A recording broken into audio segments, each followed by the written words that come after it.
সকাল থেকে তো চড় চড় করে বেড়ে উঠেছে। খোঁজ খবর শিলাবতী নদী ভাঙনের কারণে প্রত্যেকটা মানুষের যে ক্ষয়ক্ষতি হয়েছে সচোখে দেখছেন।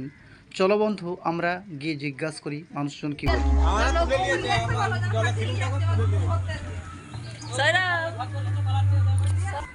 সত্যি দেখে অবাক হলাম, একেবারে রাতারাতি শিলাবতী নদীর জল যেন ফুলে ফেঁপে উঠেছে। আর এই যে নদীর বাঁধ আছে, বাঁধ ভেঙে বিভিন্ন এলাকায় চাষ আবাদ জমিতে জল ঢুকে কৃষকের প্রচুর ক্ষয়ক্ষতির সম্মুখে প্রত্যেকটা কৃষকই পড়ে গেছে।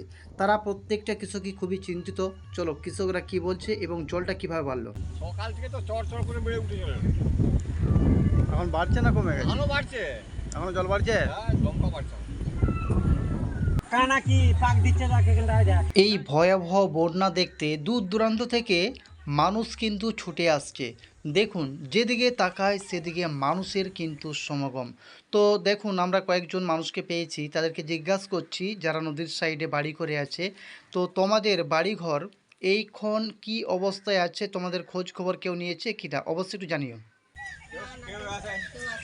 খোঁজ খবর আর বন্যা পরিস্থিতি কেমন, বাড়ছে না কমছে? তাতে তোমাদের অসুবিধা কিছু হয়েছিল রাতবির? রাতে কোনো সমস্যা হয় নাকি? রাতে তো সমস্যা হয়, সারা জেগে থাকতে হয় আর রাস্তায় ঘুরতে হয়, যেখানে ভেঙে যাচ্ছে সেখানে সব বাঁধতে হয়, সেগুলো তো সব করতে হয়। তোমরা কি এখন চিন্তা মুক্ত না চিন্তিত? এখন কি করে চিন্তা করতে হলো? সকাল দুপুরবেলা থেকে তো সব তুলা হচ্ছে, সব ভেসে ভেসে গেছে। আচ্ছা এই খবরটা কি সরকারের কাছে পৌঁছানো দরকার? হ্যাঁ, দরকার তো। তোমাদের বাড়ি ঘর কিসের, পাকার না মাটির?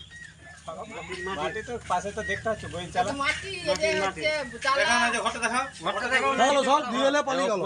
আচ্ছা মাটি।